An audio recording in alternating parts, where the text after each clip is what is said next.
Hello, আসসালামু আলাইকুম প্রিয় ভিউয়ার্স। আপনারা সবাই কেমন আছেন? আশা করি সবাই ভালো আছেন। প্রতিদিনের মতোই আজকে আমি একটি আপনাদের সম্মুখে গুরুত্বপূর্ণ ভিডিও নিয়ে হাজির হয়ে গেলাম। আজকে আমি আলোচনা করব পাসপোর্ট করতে আপনাদের কি কাগজপত্রের প্রয়োজন হয় সে সম্পর্কে আজকে আমার আলোচনা। যারা আমার চ্যানেলের নতুন দর্শক এখন আমার চ্যানেলটি সাবস্ক্রাইব করার নাই সাবস্ক্রাইব করে দিবেন কারণ পাসপোর্ট বিষয়ক এবং তথ্যবহুল শিক্ষামূলক ভিডিও পেতে। তো আমরা অনেকেই জানি আগে যাদের এমআরপি পাসপোর্ট রয়েছে, মেশিন রিডেবল ডিজিটাল পাসপোর্ট রয়েছে, সেই পাসপোর্ট করতে আমাদের বিভিন্ন কাগজপত্রের প্রয়োজন হতো। কিন্তু এখন পাসপোর্ট করতে কী কী কাগজের প্রয়োজন হয় সে সম্পর্কে আমাদের অনেকের ধারণা নেই।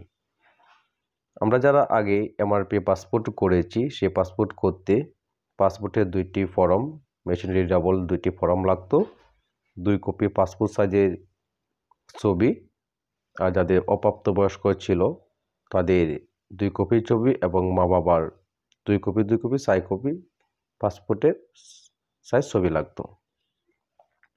সেই ফর্মগুলো আমরা হাতে ফিল আপ করে পাসপোর্ট করতাম, কিন্তু এখন পাসপোর্ট করতে সেরকম কোনো নিয়মকানুন আছে কিনা সে সম্পর্কে আমরা অনেকেই জানি না।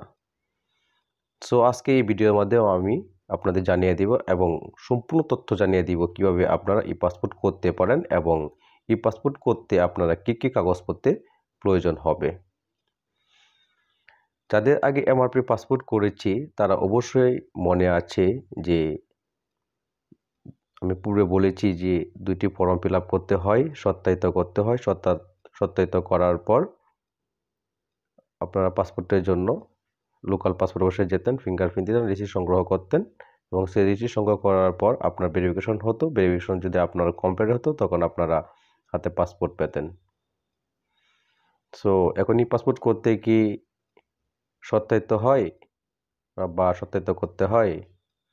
না, এখন পাসপোর্ট করতে অবশ্যই আপনার পাসপোর্ট আবেদন সত্যায়িত করতে হবে না। এখন আপনি শুধু আপনার এনআইডি কার্ড, জন্ম নিবন্ধন বা স্মার্ট কার্ড দিয়ে পাসপোর্ট করতে পারবেন। কিন্তু কিভাবে? আপনার যে এনআইডি কার্ড, জন্ম নিবন্ধন বা স্মার্ট কার্ড রয়েছে সে কার্ড দিয়ে কম্পিউটারের দোকান থেকে অনলাইনে আবেদন করে পাসপোর্ট করতে পারবেন। আর অন্য কোনো কাগজপত্রে আপনার প্রয়োজন হবে না।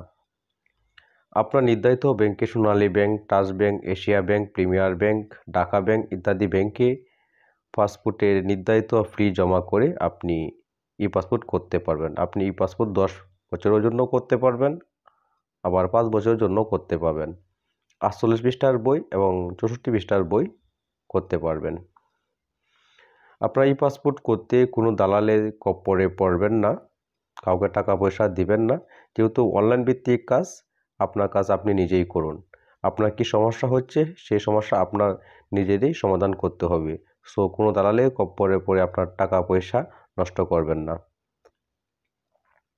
তো আপনি এনআইডি এবং জন্ম নিবন্ধন বা স্মার্ট কার্ড দিয়ে আবেদন করার পর আপনার নিজ জেলায় লোকাল পাসপোর্ট অফিসে গিয়ে ফাইলটি জমা করে আপনি ফিঙ্গারপ্রিন্ট দিবেন। ফিঙ্গারপ্রিন্ট দিয়ে আপনার রিসিপ্ট সংগ্রহ করবেন। রিসিপ্ট সংগ্রহ করার পর আপনার ভেরিফিকেশন হবে। ভেরিফিকেশন হওয়ার পর আপনার তথ্য ঢাকা যাবে। ঢাকা যাওয়ার পর আপনার পাসপোর্ট অটোমেটিকলি চলে আসবে।